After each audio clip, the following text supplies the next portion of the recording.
UP उपचुनाव में कानपुर की सीसामऊ से मुजफ्फरनगर की मीरापुर तक भारी बवाल हुआ। कहीं इंस्पेक्टर ने पिस्तौल तान दी तो कहीं प्रत्याशी की कार पर पथराव हो गया। यूपी उपचुनाव को 2027 का सेमीफाइनल माना जा रहा है, इसीलिए समाजवादी पार्टी और बीजेपी ने एक दूसरे पर आरोप लगाने में कोई कसर नहीं छोड़ी।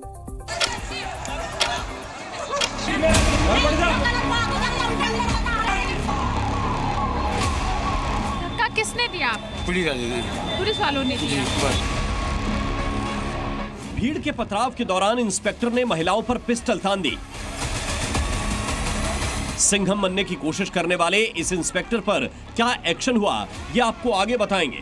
लेकिन महिला वोटर्स पर पिस्तौल तानने की यह तस्वीर आपको झकझोर कर रख देगी। महिला पर इंस्पेक्टर की तनी हुई पिस्तौल उपचुनाव की सबसे वायरल तस्वीर बन गई है। उपचुनाव के लिए वोटिंग चल रही थी। इसी दौरान मीरापुर के ककरौली में भीड़ ने पुलिस वालों पर पथराव कर दिया। हालात काबू करने के लिए पुलिस ने लाठीचार्ज कर भीड़ को खदेड़ा। लेकिन इसी दौरान कुछ महिलाओं पर पुलिस ने पिस्तौल तान दी और गोली मारने की धमकी दी।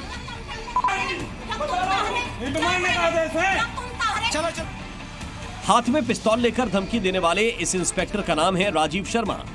दो पक्षों में कहासुनी के बाद भड़के मामले पर काबू करने के लिए राजीव अपनी टीम के साथ पहुंचे।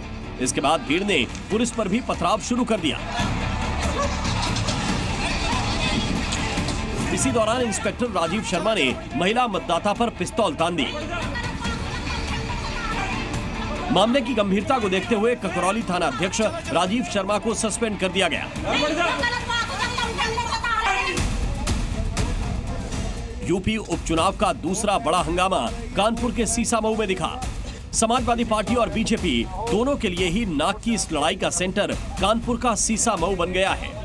यहां भी वोटिंग स्टार्ट होते ही हंगामे का माहौल बनने लगा। यहां बीजेपी प्रत्याशी सुरेश अवस्थी की गाड़ी पर पथराव हुआ। इसके बाद बीजेपी ने जोरदार हंगामा किया।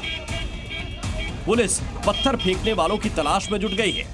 सुरेश अवस्थी ने पत्थरबाजी का आरोप समाजवादी पार्टी पर लगाया। समाजवादी पार्टी के गुंडे मेरी गाड़ी पर किस तरीके से पत्थरबाजी की है, मैं प्रशासन से आग्रह करता हूं कि इसकी जांच करो और जांच करके दोषी लोगों को गिरफ्तार करें। उधर सपा ने सीसामऊ में चुनाव आयोग के निर्देश के बावजूद पुलिस कर्मियों के वोटर आईडी कार्ड चेक करने की शिकायत की, जिसके बाद चुनाव आयोग हरकत में आया और सब इंस्पेक्टर अरुण कुमार और राकेश नादर को निलंबित कर दिया गया। ये गलत बात है। आरोप आया था कि कतिपय स्थानों पर वो चुनाव आयोग के निर्देशों का पालन नहीं कर रहे थे। उसी क्रम में उनके खिलाफ अनुशासन पर कार्रवाई की गई। इस बीच सीसामऊ सीट पर समाजवादी पार्टी की प्रत्याशी नसीम सोलंकी ने प्रशासन पर आरोप लगाया और कहा कि वोटरों को वोट नहीं देने दिया जा रहा, जबकि बीजेपी के प्रत्याशी सुरेश अवस्थी ने समाजवादी पार्टी पर फर्जी वोटिंग का आरोप लगाया। नसीम सोलंकी हमारे साथ मौजूद है बात करने के लिए। मैम ये बताइए क्या हो रहा है, लगातार शिकायतें आप कर रही हैं, क्या हो रहा है? आप देखिए, हम तो चाह रहे हैं, प्लीज आप अपने कैमरे से दिखाइए कि मेरा वोटर्स कितना परेशान हो रहा है, रो रहे हैं। मेरे आंसू की तो आप लोगों ने कोई कीमत नहीं समझी है, पर बेचारे उनकी तो समझे जो उनका मताधिकार है। तो हम आपके कैमरे से रिक्वेस्ट करते हैं चुनाव आयोग से कि इस पे कोई एक्शन ले और प्लीज आईडी जो चेक करी जा रही है, वोटिंग जो है वो यहाँ हुई है, अब तक कैसे होगी? आप वोटर्स को रोक रहे हैं, आप आईडी चेक कर रहे हैं, मना करा हुआ उसके बाद आईडी चेक कर रहे हैं। नसीम सोलंकी के साथ समाजवादी पार्टी के गुंडे फर्जी मतदान करने के लिए आए थे। मेरा प्रशासन से अनुरोध है कि किसी भी पोलिंग स्टेशन पर उनको न जाने दिया जाए, और जाए भी तो वो अकेले प्रत्याशी के नाते जाएं। उनके साथ जो गुंडे चल रहे हैं उनको रोका जाए। कानपुर के सीसामऊ में ही बीएलओ जुबैर ने जी मीडिया से एक्सक्लूसिव बातचीत में कहा कि वोटर्स की आईडी चेक करने से पुलिस वालों ने रोक दिया और उनके साथ धक्का मुक्की की। धक्का मुक्की करिंदा, हम पर्ची चेक कर रहे थे, पर्ची है धक्का मुक्की कर रहे थे। वाले आपकी वो कर रहे थे, आपके साथ धक्का मुक्की पुलिस वालों ने की?